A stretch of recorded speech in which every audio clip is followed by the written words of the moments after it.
Ma chi è questo? Un pastore? Bortoin! Ma dove va conciato a quel modo? A sciare? Però non ha gli sci, altrimenti mi conceda la battuta. Se avesse gli sci sarebbe uno sci munito. Ciò non sta a fare queste battute, se no vai in fioreria, compro un pansè e te diventi un scimpanzé. Ecco. Vabbè, torniamo seri, dai.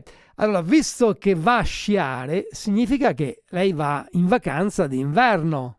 No, sì che mia moglie vuole andare a Sharm el Sheikh, ma siccome che al momento come Sheikh non ne avremo tanti, ho detto meglio che andiamo solo a Sharm. No, lasci perdere questi giochi di parole. Ma almeno lei sa sciare? Sì, mi ho fatto che altro dia slalom, ho buttato su tutti i paesi e ho vinto. E quindi lei è uno sciatore provetto.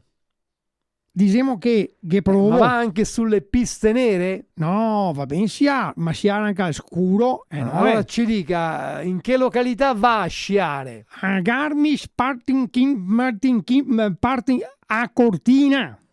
Ah, da un pezzo? No, da poco perché c'era tutto impegnato e ora siamo andati a Mollica. Ma che? A Mollica? Che località è questa? Scusi. E saria Moena, ma siccome che sei in Veneto e ti sei un fighetto, mi te traduso Moena con Mollica. No, cosa dice? Vabbè, lasciamo perdere. Lei segue anche lo sci agonistico? E certo, mi piace ad esempio a Sofia Goggi, che è la figlia della Loretta Goggi, e dopo sua sorella del comico Federica Bignano. No. E dopo mi piaceva tanto Gustavo e Teni. Ma non sono due. No.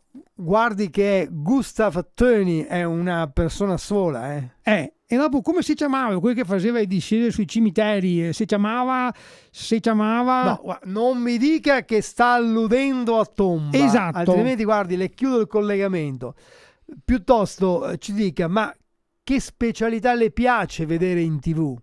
Mi piace è il Super G, che eseguio che tutti gli uomini cerca. E te pareva? Guardi che si sbaglia, semmai quello è il punto G. Ma non ha pensato a qualcosa di più tranquillo, che ne so, lo sci di fondo? Oppure, ecco, le piace il curling? No, eseguio chi fa un pignaton, l'ho fatto mia suocera che l'altro giorno, ha fatto il minestrone e dopo mia moglie, mia figlia e io ho fatto scorra sul pavimento e si arriva già sa. E comunque mi piace tanto l'americano, ciò, è eseguio che ha inventato la specialità. Chi sarebbe questo americano? Bob, e ha inventato una specialità e dopo l'ha scritto il progetto su una 4, io ho stampato e si è diventato il Bob a 4. No, non ci siamo proprio. Allora, guardi, l'unica speranza è che lei venga colpito da un cannone sparaneve. Oppure, che ne so, che venga investito da un gatto delle nevi. Questa è l'unica cosa che ci può salvare da lei, per favore. Ma ti sei un menagramo, ti sei.